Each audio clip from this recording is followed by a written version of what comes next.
Барлықтарыңызға сәлем. Бүгін сіздерге мен ағылшын тіліндегі сөйлемдегі сөздердің орналасу тәртібі туралы айтатын боламын. Ол үшін мына кестеге назар аударайық. Ағылшын тілінде іс әрекет пен зат есім, яғни етістік пен зат есім қатар келеді. Бірінші зат есім, екінші етістік. Бұл құрылым ешқашанда бұзылмайды. Одан кейін толықтауыш келеді. Ол who, what, which деген сұрақтарға жауап береді. Одан кейін сол қалай деген сұраққа жауап беретін сөздер келеді. Яғни істеу келеді. Содан соң қайда деген сұраққа жауап беретін сөздер келеді. Және одан соң қашан деген сұраққа жауап беретін сөздер келеді. Ең соңғы, яғни қашан деген сұраққа жауап беретін сөздерді біз ең соңында немесе ең басында қолдансақ та болады. Міне, when дегеніміз қашан дегенді білдіреді. Жалпы басынан бастап атап өтейік. When қашан, who, what кім, не, action іс әрекет, who, what, which нені, кімді, how қалай, where қайда, when қашан. Ал енді мысалға назар аударайық. The little boy ate an apple greedily in the kitchen this morning. The little boy кішкентай бала, кім кішкентай бала, ate action не істеді, ate жеді, нені жеді, an apple алманы жеді, қалай жеді, тойымсызданып жеді, қайда жеді, ас үйде, қашан, осы таңда.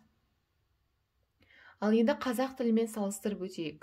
Кішкентай бала ас үйде, бүгін таңда ас үйде алманы тойымсызданып жеді деп қазақ тілінде айтамыз, Бірақ ағылшын тілінде қашан деген сұраққа жауап беретін сөз ең соңында, қайда деген одан бұрын, қалай дегеніміз толықтауыштан кейін, толықтауыш етістіктен соң орналасады. Дәл осылай келесі мысалдарға назар аударайық. I went to America last year. I went, мен бардым. Қайда бардым? Америкаға. Қашан? Last year. Егерде I went, мен бардым, кіммен бардым деп біреумен бірге барғанын айтатын болсақ, осы went-тен кейін қолданатын едік. Бірақ ондай сөздер жоқ болса, одан кейінгі қалай, қашан деген сұраққа жауап беретін сөздерді қойып кете береміз. Келесі мысалға назар аударайық. He left immediately. Ол тез шығып кетті. Жылдам шығып кетті. He left. He бастауыш, left етістік. Immediately қалай, how деген сұраққа жауап береді. I like music very much. Мен музыканы өте жақсы көремін. Бұл қазақ тілінде солай айтамыз, бірақ ағылшын тілінде мен жақсы көремін, музыканы өте жақсы деп жазамыз.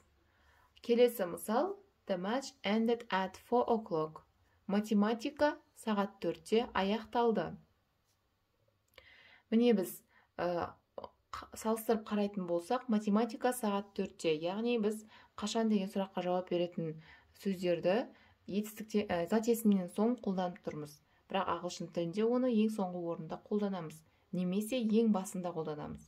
At 4 o'clock the match ended деп айтсақ та қате емес. Келесі соңғы мысал. They were sitting behind me. Олар отырды. Қалай отырды? How? Behind me. Менің артым... Where? Қайда отырды? Behind me. Менің артымда отырды деп етістіктен соң қолданамыз.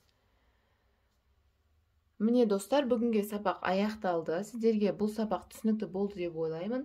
Бұл ағылшын тіліндегі ең маңызды тақырыптардың бірі. Сондықтан да бұларды міндетті түрде білу керек. Егер видео сіздерге ұнаса, менің каналыма жазылып қоюды ұмытпаңыздар. Сол кезде менің видеоларым ешқашанда жоғалып кетпейтін болады. Алда көптеген видеолар болады, сондықтан да менің каналыма тіркелуді ұмытпаңыздар.